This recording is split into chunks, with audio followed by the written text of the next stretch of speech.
from the Washington, D.C. area. It's the Inside Scoop, all the news that our viewers want to know. Now, here's the host. Hi folks, Cesar here. Thank you for joining us again, this other edition on Inside Scoop. We have a great show for you this evening. We have some folks that you're going to want to meet and listen to some of these issues that we're grappling with here. It is March. It's March Madness. We've springed out of a very, very cold time, but now it's time to get down to some real business. My first guest is Helen Kelly. She is the co-president of the League of Women Voters for the Fairfax area. Helen, thank you so much for coming in today. It was my pleasure. I'm happy to be here. Excellent. Thank you. Real quick, tell the folks your organization and tell us why you do what you do.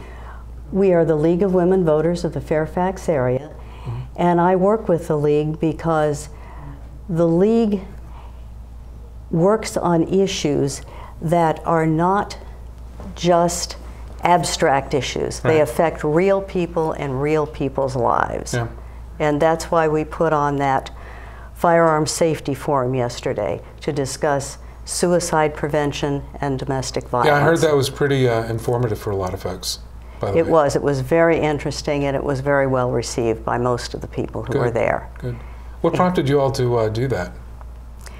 Well, we were concerned actually about the fact that people don't understand these issues and don't have the knowledge they might need to help somebody in crisis.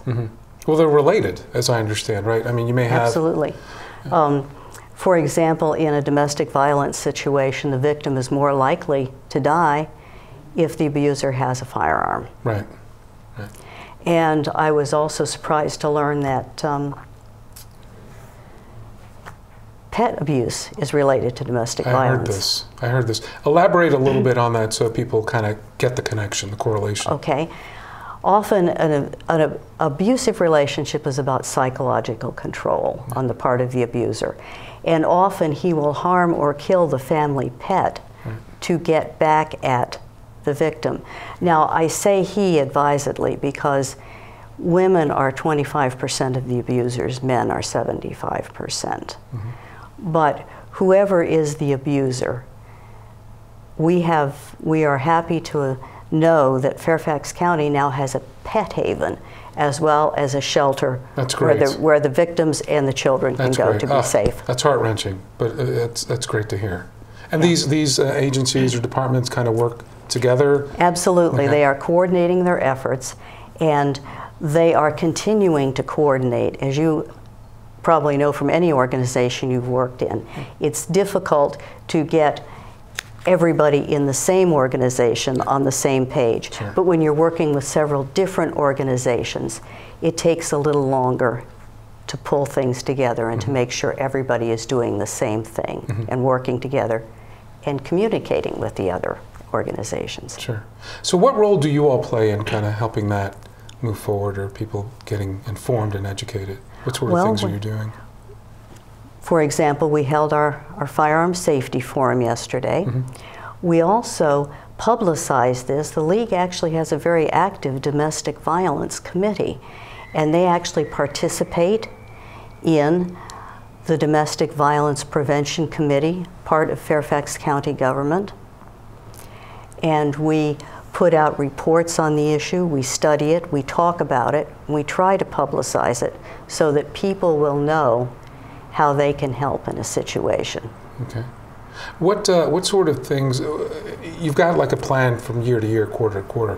What's on the plan, or sort of your accomplishments to be done this quarter versus this year? I mean, what are some of those initiatives that you all are going to strive for?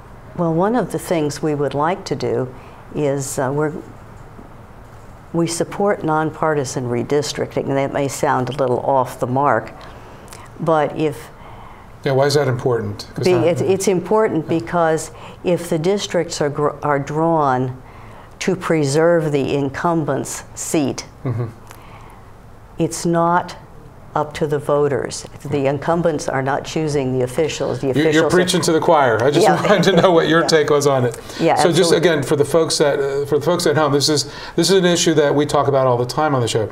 When you have the incumbent elected picking the neighborhood and the homes, you're picking the voters, you know which way they're voting, which way they're leaning, so you include those in your district. Right. So you're preserving the individual to stay in office.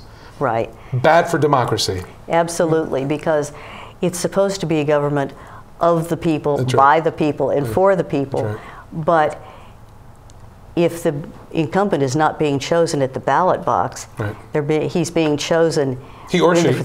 Yes, right, through the redistricting process. Right. That's not the way it's supposed to work. Right, and I, by the way, I kudos. I think this is a major threat to the way we operate as a representative government, because elective office was never meant to be a career. Exactly. Okay, it was meant for people roll in. That's why I love term limits. Mm-hmm. But it's a danger, because what you do, if you've cemented issues like this from getting resolved. You don't have different, diverse voices or ideas coming forward. It's all stifled. Exactly, and you need a conversation about these issues. Mm-hmm. And you need for the voters to be able to pick their officials. Mm-hmm. And it is, it's discouraging to see this, it really is. Sure. I've seen where you all also have done a lot with not just voter registration, but Protect the Vote initiatives. Exactly. How's that going? What are you doing in that sense? Well, what we do is one of the things we can do on the local level is we testify before the Board of Supervisors on their budget. Mm-hmm. And we do ask them to preserve the freedom of the Office of Elections to do things that benefit the voter. And we praise them when they, for example, buy new voting equipment, because the old voting equipment was going out of date. Yeah. And with a presidential election coming up, it's good to have the election officials familiar with the new equipment and the voters before the presidential election, because more people vote in presidential elections. Absolutely. Yeah, it's 50-ish% off your state, and then it shoots up to about 60, 70 on the presidential. Yeah, I've been there. Kind of know that rule. So what are some of the other things that, there's this big sort of out there crowd that says there's a lot of voter fraud. How are you all dealing with that, or do you hear that? Is that an issue in your opinion? We do hear it, but from the research we have seen, it really isn't a big issue. Mm-hmm. Now, it's been explained to me that there seems to be an issue on registering voters. There seems to be a lot of bogus names that end up on the rolls. But those names don't necessarily show up to the polls to vote. Mm-hmm. That's been my understanding of it. Well, of the people, now we are very careful when we register voters. Mm-hmm. And now actually the Office of Elections in the last, I believe it was the last presidential election year, they actually asked us for a list of names. And when we would have a voter registration drive, one of us would actually take an envelope, put all of them in a big brown envelope, and one of us would take that to the Office of Elections and hand it to somebody we know with the list of names. Because we were actually very impressed with the Office of Elections in the last presidential election. Something happened where someone we registered didn't receive her voter card, and she was actually able to go to the Office of Elections the day before the presidential election and register to vote and vote in the presidential election. Great. So they have done a fantastic job. Excellent. So we do try to help them. We work with them. Last year when they were rolling out the new voting machines, they were taking them around to different libraries. And we volunteered to set up a voter registration table at the same library at the same time that they were showing the new voter machines to the public. So this is during the rollout training session? Exactly. I didn't know that you all actually took part in that, but that's great. Well, we don't work at the same table as the voter, as the Office of Elections. We are doing something separate. We are registering voters at the same time that they had publicized. They were going to bring the voting machines to show the public. Sure, sure. I mean, I think this is great. You're pulling at my heartstrings, because my bad. You're kind of in the Herndon area. Yes. Herndon just recently moved their elections from May to November to include more people, to make it easier to vote. And there were a lot of people that were against it.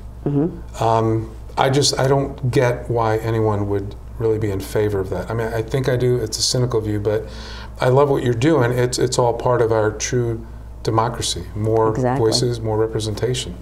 And I think that they were right in assuming that more people would vote in November, because the November elections get more publicity, and it may also be easier for people to get to the polls in November than it would be in May or June. Now, you're a nonpartisan organization. Absolutely. How do you maintain that?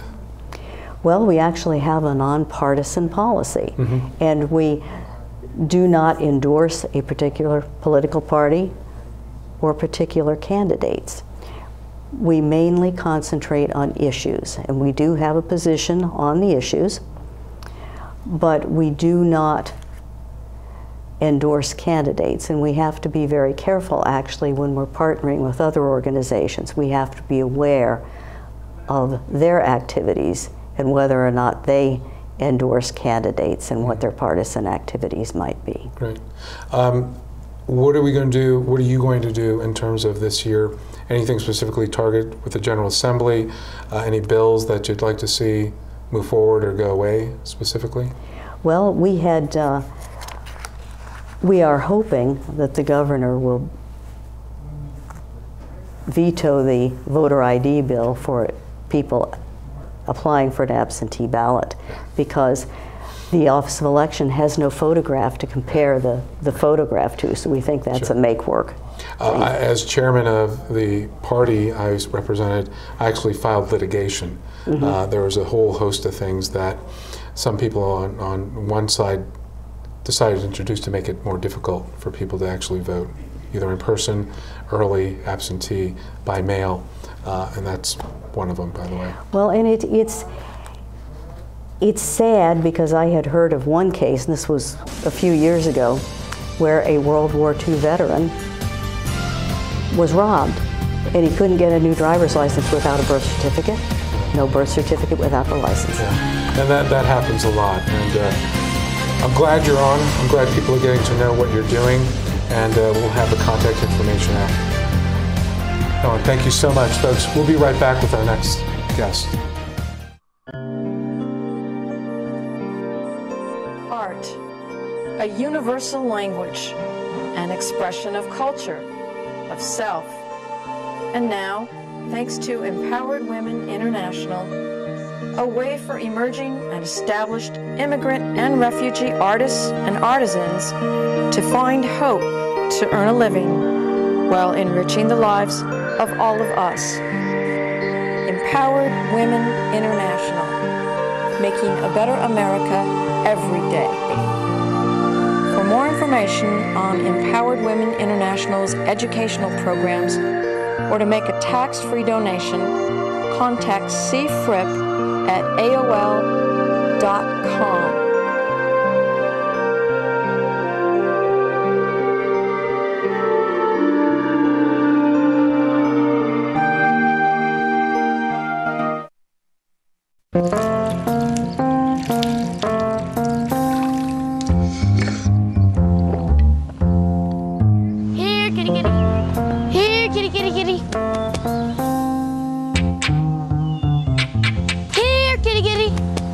It would be easy to tell which kids have trouble with their eyesight.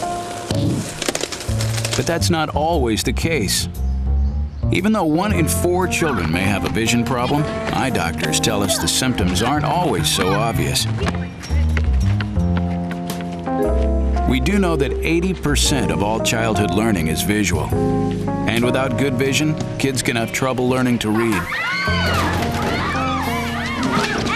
and may fall behind in school. For clues on how to spot the real-life signs of childhood vision problems and what parents can do, visit checkyearly.com. A public service message from the Vision Council of America and Reading is Fundamental. We're back to the Inside Scoop. Here again, your host. Hi folks, Cesar here. Thanks for coming back with us. My next guest, no stranger, full disclosure, I've supported this candidate. I've contributed to this candidate. This candidate and I are good friends. We live in Herndon. Welcome back, Jennifer Boysko, candidate for the 86th. Thank you so much, Cesar. I appreciate you having me on. Oh, we're again. so glad you're here. So lots of stuff going on in the 86th, I hear. Absolutely. Where do we start? Well, since the last time you and I spoke, we were talking about the election date change for the town of Herndon, right? Yep, big stuff. The week after that conversation you and I had, my opponent decided that he was going to be retiring at the end of the year. Yeah. So it's now an open seat for the first time in over 14 years, and I've garnered lots of endorsements from the governor, the lieutenant governor, the attorney general, Congressman Connolly, as well as lots and lots of local elected officials and leaders in the community like you. So it's been a really great couple of weeks. We're going to work really, really hard. No matter who else gets into the race, no one's going to work harder than I will. I heard a number. I was blown away. The number of doors you knocked last time. Yes. I knocked over 20,000 doors by myself, plus I had an army of volunteers who knocked doors as well. Okay, so if anyone's thinking about getting in a race, that's your benchmark, right? 20,000, take it or leave it. Well, you know, I'm a grassroots person. You know, I've been an organizer for over a decade, and I love getting out, talking to voters, connecting with them, listening to them. That's what this is all about. No, absolutely. And I think the representation part, look, full disclosure, we're on the same page on this stuff. So we have invited other folks from the 86th that represent to come on the show. They have not come on. We will extend the same courtesy to anyone that gets into the race. Sure. So absolutely. And, hey, that's out there. So anytime you want to come back, discuss an issue, that's okay. Okay, thank you. So let's talk about some of your priorities going, like if you're, assume the stars line up, you're elected November, you're the new candidate, new representative for the 86. Certainly. Yeah. Medicaid expansion, we have to continue fighting for that. We give up $5 million every single day and leave 400,000 Virginians without health care. That's just ridiculous. We've got to address that. Education from pre-K, every dollar we invest in pre-K, we save $7 down the line. We should have that statewide. Also, as we're looking at our college, I've got a daughter who's in college and another one on the way. Our kids are drowning in debt. So we have young college graduates who can't afford to, start a business themselves. They can't even buy a home or afford a car. We need to address college debt as well. Economic justice, social justice issues, so minimum wage, voting rights, making sure that it's a fair table for everyone, and inclusion of our beautifully diverse community. You're aware that we're 50% minority in Virginia, in the 86th district. So we've got 21% Latin Americans, 21% Asian Americans, primarily South Asians, 8% African Americans. They deserve to have a seat at the table and to be counted when we're in Richmond. I'll do that. You're preaching to the choir here. So yeah, absolutely. There are those that don't like that point of view, and I again asked them to come on the show and explain to me why less people having a voice at the table is better. I can't get that. Yeah. I think more inclusivity, we all win. Let's talk a little bit about some of your other priorities. I mean, you've got, I heard the top 3, top 4, top 5, but what's the first thing you want to see happen with the 86th? I mean, if you could wave that magic wand. Sure. Well, I think we have to focus on economic development in the community, making sure Metro's that coming, right? Yeah. And I worked for years on the planning for the land use and transportation around the metro stations, working with community members and business leaders. We have to make sure that we maintain a vibrant, resourceful area, and making sure that our schools stay strong is another thing. I always go back to education. My mother dropped out of college her freshman year to get married, and ultimately didn't stay in the marriage. it was her top priority to make sure that I got an education so that I could take care of myself. We know that there are people in our community who are struggling on minimum wage jobs. You know, some of them are working 3 jobs at a time, and they're still not able to make ends meet. Right. We can do better. No, absolutely, I agree. I mean, and the people that go on to college, they shouldn't have to get a mortgage to go to school. The other side might say, well, get a job or get a loan from your parents. Well, isn't that a nice idea for everybody? Yeah, right? Why didn't everyone think of that? Gosh. Yeah, some of us don't have that luxury. Yeah. So yeah, no, I think that's great. One thing, I hear also in terms of the great things happening in the 86th, are you looking to maybe sponsor some co-bills or kind of like collaborate on some of these bills going into the next session? Or Absolutely. I mean, on gun violence prevention, Kathleen Murphy has been a leader. She just got into office in early January. She's been a champion for those. I would like to work with her on those issues. Ken Plum, who you'll be talking to later, always stands up for progressive, forward-thinking issues, and I would love to co-sponsor with him. Another newcomer to the General Assembly is Marcus Simon, and again, I would love to work with him. I think there's a lot of progress that we can make in the General Assembly. Well, I have a feeling you're going to certainly work well with them and others on the other side, but we're expecting big things from you, Jennifer. So lead and we'll follow. I think you'll see a lot of good support there. Give us your take on kind of what's coming up for some of the things in the General Assembly that you wish would maybe go away. Let's kind of like get into a little bit. I mean, sure. We can start with the crazy gun stuff. We can, I mean, just what do you feel we really need to kind of like get over at this point? Well, you know, we've watched, I don't know if you watched on social media and the news, the number of young children who are getting their parents' firearms and actually killing each other or themselves accidentally. I think it's negligence. There was a bill that was proposed in the General Assembly this past year that would have prevented anyone from giving access to a firearm for a child younger than 5. It actually failed. It didn't. Why? Why did it fail? Okay, gotcha. Okay. Common sense does not provide an answer to that. I also heard something, please correct me if I'm wrong. I heard that there was a provision made or a proposed provision made for not allowing convicted battery or assault people, men, spouses, from having access. Right, because then they couldn't defend themselves. Yeah. Again, common sense does not give us an answer. This kind of stuff leaves me speechless, and I think nobody is really thinking about the people who are at risk here. Sure. Well, we know you are. And, I am, yeah. So, and I think that's the message here. Keep speaking loud. Keep pounding those people in the General Assembly because, quite frankly, we were talking about it a little bit. There seems to be folks that just, they're not going to want to listen to anything. Right. So you almost have to keep pounding away, and that's what a grassroots activist does, right? That is, and you build a relationship so that you can see each other as people, so that you can respect one another and find some common ground, and expect that this is not gamesmanship, but this is real life, and real policy makes a difference in people's lives. Kathleen Murphy did an excellent example of this. She's been affected by gun violence in her own family. You know about that. When she went to Richmond, she brought that up, and one of the gentlemen who had been very, very conservative and against any of the provisions that the advocates for gun safety were advocating for, he said, I had no idea you had lived through such a tragedy, and I'm so sorry for your loss. And she said, and I'm going to help you understand that this is personal for you too. That's what we need more of. We need more seeing each other as human beings and less gamesmanship. How do we get away from that, Jennifer? I mean, what happened? I mean, this isn't just Virginia. I think it's kind of a microcosm of the country, but you see it in Washington, D.C. too. Yeah. People stop seeing each other as people anymore. How'd that happen? I think big money and people, recruiting candidates who really are there to represent a certain special interest more than they are their own constituents. Sure. And you were just talking about, the redistricting and the gerrymandering and making it impossible to elect someone outside. Right.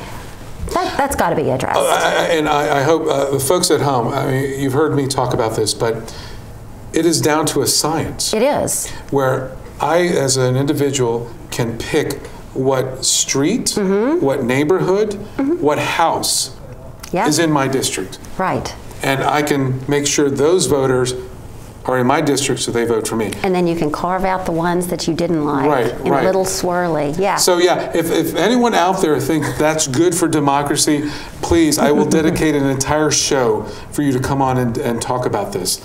It's bad for democracy. It is. I support nonpartisan redistricting. I think that, like you said. You think that'll happen? Because I know Virginia's been like kind of back and forth on some of the districts. Yeah. The Justice Department weighed in on. Right. We've got a few that are up for consideration right now, and it's going to be interesting to see in the next year what happens with that.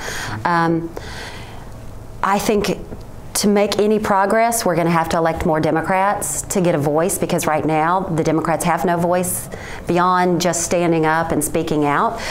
There are several good candidates who are also running with me who are challengers. Liz Miller, Joanna Garcia, Jerry Foltz. Are three that come to mind immediately. Now, we've invited them on the show, so when you see them next time, tell them Cesar's waiting for you to come on the show. I mean, absolutely. And we are a full, open, we have invited everyone to come on the show and have the discussion, so we look forward to folks. And I'm a Democrat, so that's those are the candidates that I'm advocating for. Obviously, they're people that I know and I trust and I think are good people and would serve well in Richmond. So I think you frame it nicely. Having a conversation would be a good thing to do, wouldn't it? Yeah, and I just think for too many folks these days, and that has a turnoff effect, right? It has a very negative effect. When people just don't think they're being heard, right, they tune out. Well, that's why we don't have 100% voter turnout for participation for elections, because they don't think it matters. Well, and it's amazing because we're in Herndon, right? The Herndon town elections in May were what, 22% turnout. And now you go to November, they jumped to about 50% statewide. Presidential, they were 75%. It's amazing, isn't it? Yeah, I mean, I just, but again, the people, either they don't know or just aren't aware or don't know how it impacts them. And that's, your local government impacts you more than your presidential election. That's right. I mean, it really should be. How many years did you work for Supervisor Faust? 6 of the last 7. Okay, so you know. I know. I mean, you were in there in the trenches, whether it's, stormwater management because somebody's having a flood in their yard, or potholes, or helping improve the local school with the nonprofits coming in to provide resources.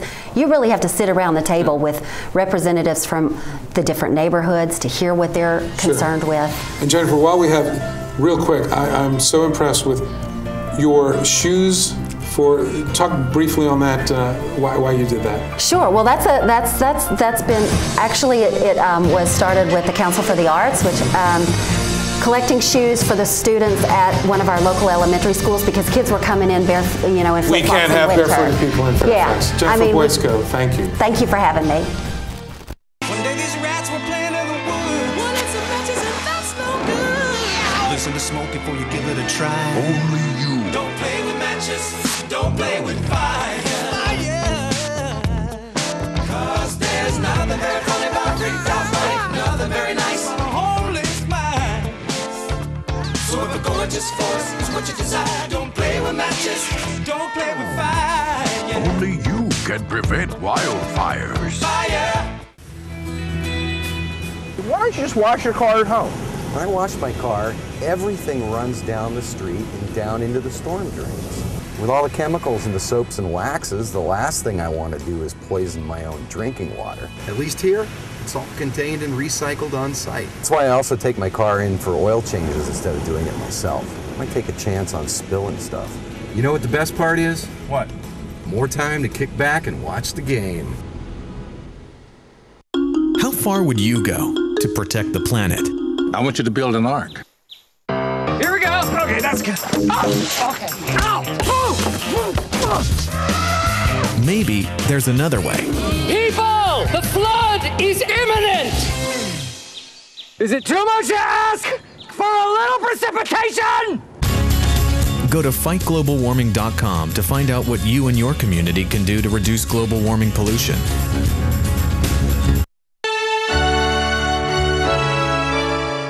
Somewhere around the world, there are men and women of the armed forces risking their lives, helping rebuild communities after natural disasters, collecting toys for needy children, tutoring kids in school. These are your sons and daughters who work to keep us safe, secure, and free. Dedicated men and women who put their country first.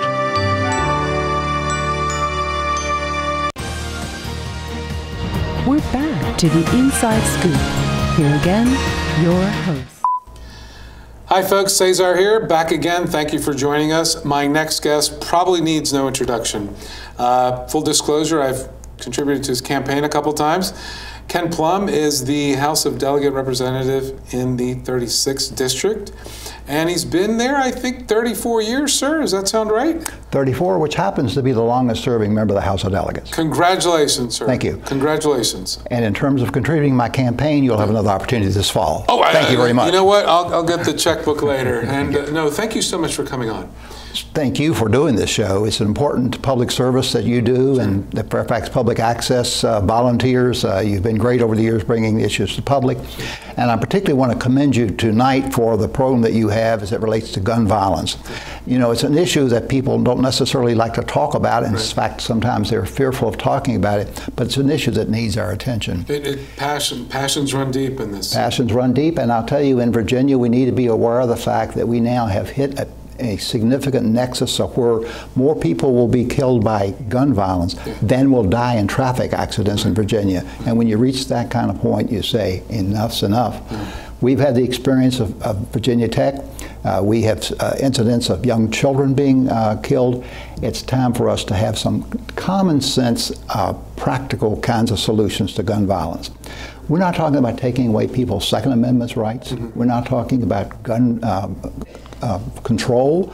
We're talking about simply common sense, practical measures about how you can reduce violence. Now, so what are some of the examples that you're trying to propose? Well, for example, a bill that I've introduced now for several years relates to background checks. You know, it is the case that if you go to a licensed gun dealer, they check your background to make sure you're not a felon, to make sure that you're not in a mental illness case where you are a danger to yourself or to others.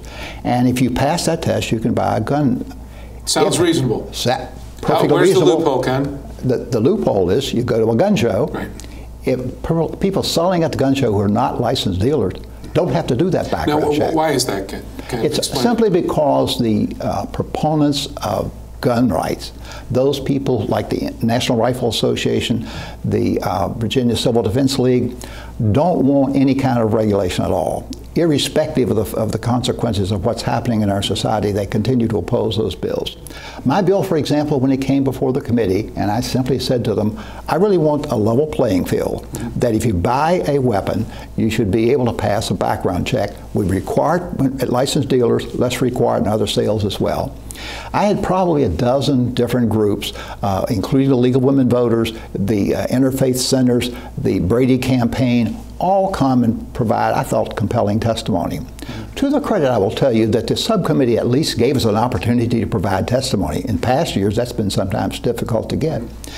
At the conclusion of that testimony in favor of the bill, the chairman turns and says, who are the opponents of the bill? And the lady from the National Rifle Association expressed as to how they were opposed to such intervention on the part of the government. The Virginia Civil Defense League fellow who opposes any kind of gun bills opposed it, as did a couple of private citizens. The committee voted, subcommittee I should say, voted as they always vote, 4 against, 1 for. And that is a situation of where the subcommittee of the Militia and Police Committee is stacked, if you will, with people who have perfect NRA ratings. 4 of them have perfect NRA ratings. They're going to oppose any kind of gun bills.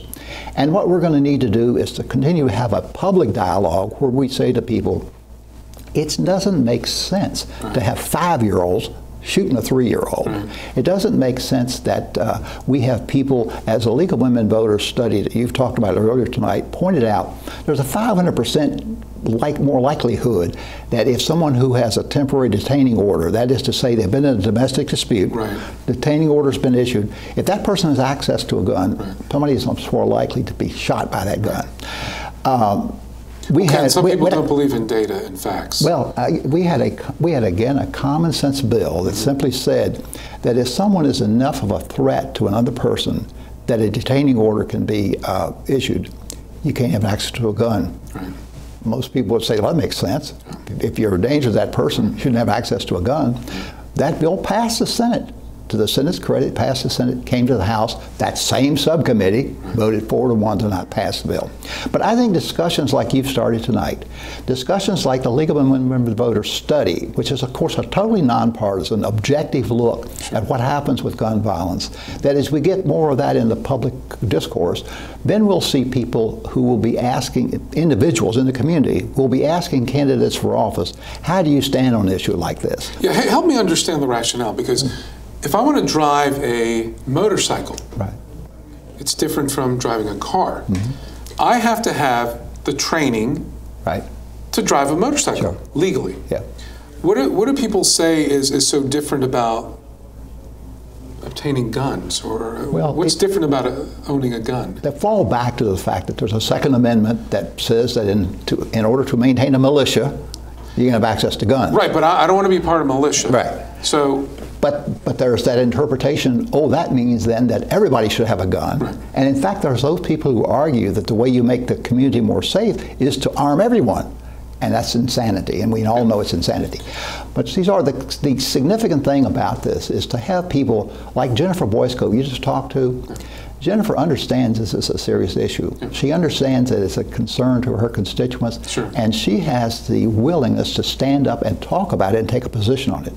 Now, what happens in some parts of the state, do this gerrymandering that you also talked about earlier tonight, the gerrymandering where you have very conservative districts, you have candidates who are fearful of bringing up the issue for fear that NRA-sponsored monies or Civil Defense League-sponsored monies will be used against them and they'll be defeated. We got to get over that. It's too serious an issue. We've got to speak out on it, and I trust voters will, this fall, be pointedly asking candidates, how do you stand on the gun violence issue? Well, I think Democrats need to make it the issue. Right? And I can assure you that on the 14th of every month, I go to NRA headquarters. That's the 14th of the month is the anniversary of the Sandy Hook slaughter at an elementary school. And we go over there with a commitment that we will not forget. I am concerned, frankly, that there's so much gun violence now that it doesn't make the headlines. It's sometimes deep in the paper. And I belong to a number of groups that collect information from around the country about what's going on. We've become desensitized to the fact that how much violence there is, and we lose track of how many people are getting shot.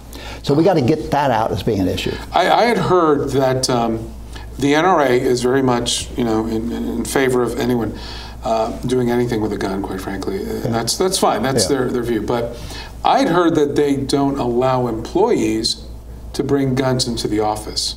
I can't speak to that. I can only tell you that I visit over there once a month, but they won't let me step off the sidewalk. Okay. And I'm not armed. Okay. But you could carry a bazooka, open carry, right? Is that? An open carry, right? I could be out there walking up and down in front of the street.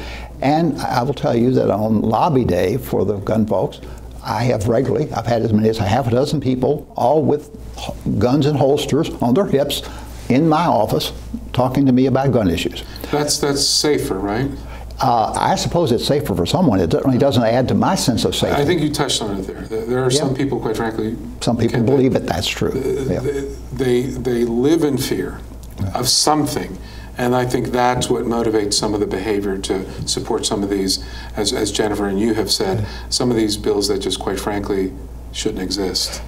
And the bills that we're talking about now are common sense kinds of proposals. Correct. And again, I want to go on record. I am not opposed to anyone owning a gun or protecting their family. Nor am I. But there's a point where you must accept and be accountable for owning that gun. Yeah. What happens to it, how it gets used, or where it's locked or unlocked, and who has access to it. And there's a lot of space now between where we are now and getting to that point, and we need to continue to work on that. But I appreciate the fact that shows like this will take up an issue like this. And I'm also pleased that to hear Jennifer Boysko, whom I greatly admire as a candidate. Big fan. You're getting a new friend, my prediction, in the 86th. I trust that will be true. What she will bring to the legislature is a background of knowledge that will be immensely helpful to us. Sure. The concern about, for example, the expansion of the Affordable Care Act as it relates to Medicaid expansion has been the lack of awareness and lack of knowledge of people, or the lack of willingness to acknowledge the fact that in our community we have working poor people who don't have the monies to be able to provide health care. We are a developed country. We need to be sure that everybody has access to affordable health care. Sure. That's what the president had in mind, and unfortunately there's some people who, if the president had it in mind, they're going to be opposed to it. Because when you cut right down to the bottom of it, Medicaid has been reformed in Virginia. Medicaid actually runs a surplus, contrary to public understanding of what happens with Medicaid, and we are now giving up $5 million a day, if you can believe that, now approaching $1.5 billion that we've foregone because we do not expand Medicaid. Explain that $5 million to the folks at home. This is because we have paid into the system. We, being Virginians, have paid into a system that funds the expansion of Medicaid. Right. By not then setting up a program to expend that money. Where's that money going, Ken? To some of the other states. That's right, going to other states. Going to other states. So, folks, your money's going to Nevada. And I will tell you, too, that the money, where it's going, is not necessarily to Democratic states, because there are a number of Republican states with Republican legislatures and Republican governors. Some of the strongest statements I've heard on why we should expand Medicaid come from Republican governors, who, for example, expressed, my personal view is that by not doing it, it's immoral. It's immoral. Ken, it's different when they're talking about it or someone else is talking about it. I call that hypocrisy where I come from. Yeah. What are some of the other things? I mean, first of all, we got some time here. Yeah. Ken, what keeps you fired up all the time? Every time I see you, man, you were like charging ahead. Yeah. How do you do it? How do you stay so pumped up after all these years? I believe in what I'm doing. I believe deeply in what I'm doing. I never thought that we could bring about change overnight. Change takes time, but I am hopeful in terms of continuing to work on these issues, and over time I have seen us make progress. We do much better in public education than we used to do. There are still things we have to do. We still have to expand our preschool education programs, for example. We have to modify some of this excessive testing that we're doing, but that change comes about over time. But recognize that as an individual legislator, there's only so much I can do. I'm one of 100. I'm one of 32 in the minority in the House of Delegates, and the change comes about then as the voters express themselves on Election Day. And that's why I go But only in those districts where they're competitive. And many more districts can be competitive to the degree that we get the word out and get people thinking about these issues and getting them participating. When that happens, then I'll be joined by Jennifer Boysko and other people in the world who bring with them a good background of experience and knowledge, and who are willing to take a stand. It's not just simply knowing, it's being willing to take a stand. Sure. Yep. And I tell you, Ken, just for the folks at home, we've been good friends over time. We attended an event. You were the auctioneer. You do that great. Thank you. Right? I mean, you were a man. Well, I'm a celebrity auctioneer, not officially an auctioneer. That's right, the celebrity. It's really that I kind of... See, that explains why when I was taking a picture, you thought I bid on that item. Oh, yeah. By the way. Oh. So, way to go. Ken, Plum, thank you so much for joining us, folks. We will be right back with our final guest. Saving for retirement might be easy for some folk, but for others, it might take a little more work. And for those who haven't started, there are still things you can do to catch up. Oh, that is good news. Like getting out from underneath past debt.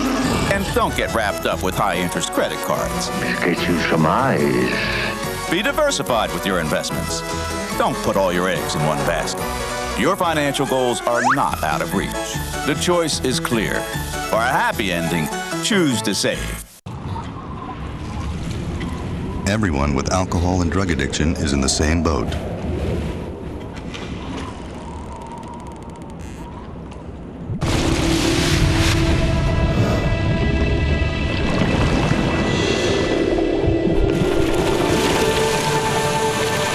With treatment, you can find solid ground.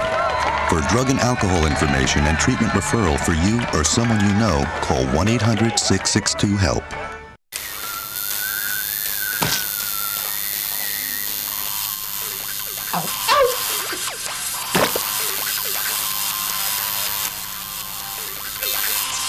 sure you want this tattoo? Because just do it.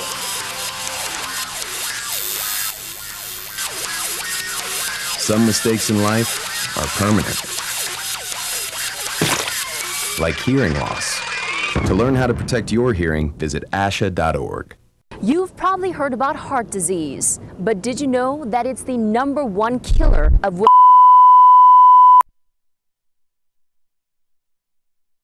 Thank you.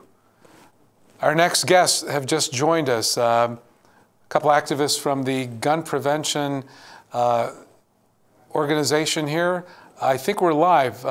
Jim, why don't you introduce yourself to the folks here on camera? Sure. I'm Jim Sollo with the Virginia Center for Public Safety. And I'm Kevin Bergen with the Northern Virginia chapter of Brady Campaign for the Prevention of Gun Violence. Excellent, excellent cause, both gentlemen. So let's talk a little bit about why we're here, why we came on, and then talk about some of the things we're working on going forward. Yeah. Jim? Yeah, it was interesting today that you invited me to be on the show on this day, because exactly 22 years ago today is when I got involved with the gun violence prevention issue. One of my employees was murdered in the District of Columbia. A young woman, 26 years old, walking her dog in the Mount Pleasant district of DC. And a guy who heard voices and was obviously deranged but had no problem getting a gun, bought a gun and killed her. And he killed several other people before the police caught him. And after he was caught, it was very clear that he was totally deranged, had no business having a gun. So I thought about the issue a little bit and thought I could help out a little bit. So that's how I've been involved. Interesting that the timing, Jim brought up the timing in his case, because I've only been an activist with Brady for 13 months. It was February of last year. There was an article in the Washington Post. A gun violence prevention bill had been introduced in the Senate, and it passed 29 to 6 to 5. 5 abstentions, 6 against the bill. So that's broad-based support from both sides of the aisle. And it was sent to a committee in the House where it was killed. And this editorial went on to say that expert witnesses that were there to speak on behalf of the bill were not called. And it was a voice vote, so nobody would know how anybody voted. Roll call, that's right. And they said in the article in the Post, this is not a democracy the way we think government ought to function, or words to that effect. And I said, I'm not on the sidelines anymore. I'm in, I'm all in. Good. I sent an email to every person on that committee, and I got one response, and they said, Mr. Bergen, what you don't understand is this is where gun bills are sent to die. Right. And I said, okay, let's go. So you heard Delegate Plum talk about some of the challenges. Yeah. What are you folks doing to kind of help move that ball forward or collaborate on some of these things? Well, regrettably, the issue is very political. And you can kind of see the Democrats, 99% of them line up on the gun safety issue on our side of the issue. And you see the Republicans lining up pretty much lockstep on the other side of the issue. And it's regrettable because it should be a gun safety issue where it's not political, where everybody could do what we think are reasonable things with regard to the gun issue. And I'm a gun owner, Cesar. So, I have no problem with people who want to own guns for protection, for sports, for hunting. But the idea that we have young people, some of these young men walking around the streets carrying guns, showing off. I carried a gun when I was in the infantry, when I was in the Army. And I have a lot of respect for guns, but I don't see why it's like cotton candy that everybody gets one kind of thing, and especially with the issue with concealed weapons now. I couldn't agree more, I will say I was a Boy Scout, and NRA sponsored a bunch of events. Yeah. And they did I remember this, they were very diligent about teaching us how guns work, safety, rifles. I got my sharpshooter. I was cool. I was a sharpshooter marksman and all that stuff. But something happened from the time when I was in the Boy Scouts to where we are today. Yeah. It seems like anything goes, and I jokingly, and I don't mean to make light of it, but you can basically get a bazooka these days. Yeah. Yeah. Now, who needs a bazooka for home defense? There you go. Yeah. I mean, it's a complete militarization of the entire population. Yeah. Plus, I mean, the state legislature has made it easier for people to carry concealed guns. Now, several years ago, I took the class that people took if you wanted to get a concealed weapon, and it was taught by the NRA, and it was fairly basic. I mean, you had 2 hours of classroom instruction, and then you handled the gun, you got to see how the safety worked and those kind of things, and then you went out and shot it a couple of times. Today, I have a friend, Andy Goddard, in my organization, who has never fired a handgun in his life, and he has a concealed weapons permit. Because now what you do is you go online, you answer 20 questions, you've got to get all of 15 of them right, and then they issue you a concealed weapons permit, and that's just ridiculous. So we now have 350,000, actually 360,000 people in Virginia who are authorized to carry concealed guns. They have many of them have no training at all. They've just gone online. Certainly no legal training. I mean, when is it legal to shoot someone? There's no information about that that's given out. There's a bad bill pending in the U.S. Congress, the reciprocity bill for a descriptor of it. And what they're trying to do with this bill is say that if you have a concealed carry permit that's been issued to you, you can take that to any one of the other 49 states, and it's got to be honored. Wow. And all you have to show is a government-issued ID, a driver's license, and there's no question about your concealed carry. If I've got this correct, I could send $112 to the state of Florida, to the Department of Agriculture and Commerce, who cannot do criminal background checks or get into the arrest records of people who apply.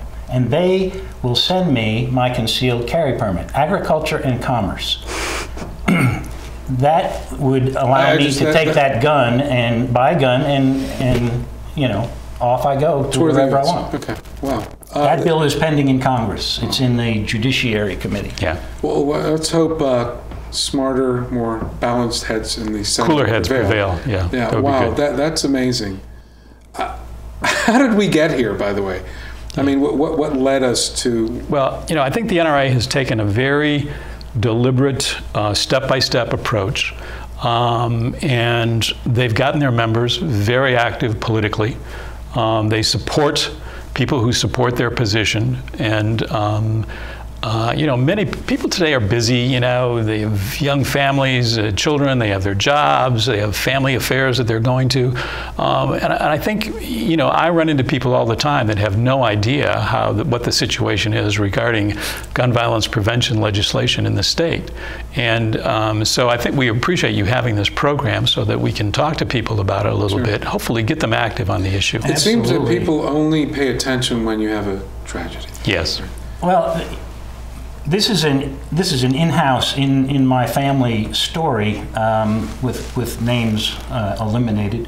Having a conversation about guns and gun violence and why we can't get common sense gun legislation passed in the Commonwealth of Virginia. And this person said to me, well, why won't the politicians support that? And I said, who's your delegate? And the person said, I don't know, I'd have to look it up. That's our problem. People don't know. If they were to find out who their delegate was, get on the phone and call and say, I want you to support common sense gun legislation, and if you don't have my vote in the next election. I don't know how we get that word across. I think you just framed it. Asking people, who's your delegate? Who's your representative? Yeah. Who's your state senator? Right. It's easy to find out, by the way. You can go to the state legislative website, and there's a block right there, right on the very top of the first page that says, who's my delegate? And you plug in your zip code and they tell you. So I encourage people who don't know who their delegate is to go and find out. Yeah, we'll make sure we promote that in the link that we send out to you folks. Great. I think absolutely that speaks to accountability. Because if people don't know, they can't ask. Yeah. And I mean, look, I'm a voter, proponent and registration. Most people don't know They even have a town council, board of supervisor, school board member. I mean, it just, because it doesn't affect them, because to your point, they're busy, they're running around, they're dropping the kids off, and they're living their lives. And it isn't until something horrific happens that people ask the question, how did this happen? And we have to do something about it. Well, the problem is this has happened for way too long in our society. And we seem to be at a stalemate here. I want to key on the word ask that you just used a couple of times. Brady, in collaboration with American Society of Pediatrics, have come up with the Ask campaign.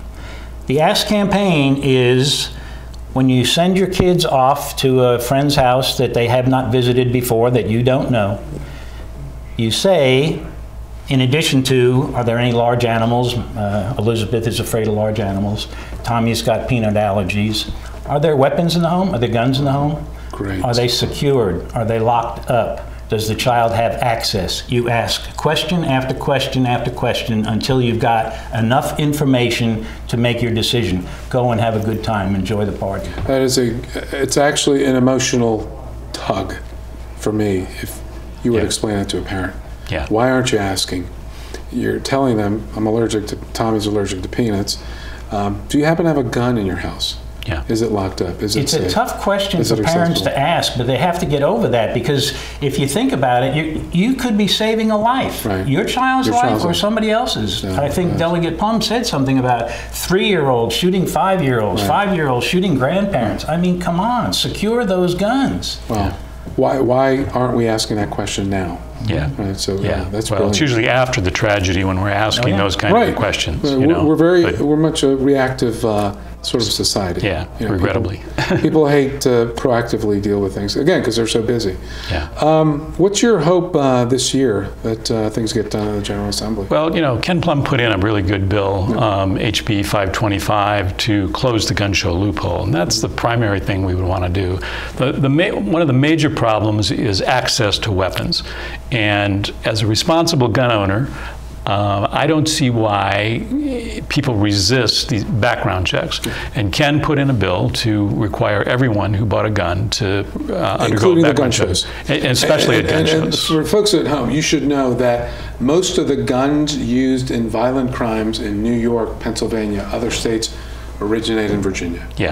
That we, Virginia, are basically the Wild West for gun trade. It's actually, the I-95 is actually called the Iron Pipeline, because guns flow from Virginia up to Philadelphia, New York, Boston, and they're found at crime scenes in record numbers. So we made a big dent in that problem when we had 1 gun a month, but that went away. That expired. Go buy as many as you want. Load them up in the trunk of your car and drive them up to Newark. And again, full disclosure, I'm not opposed to people owning it.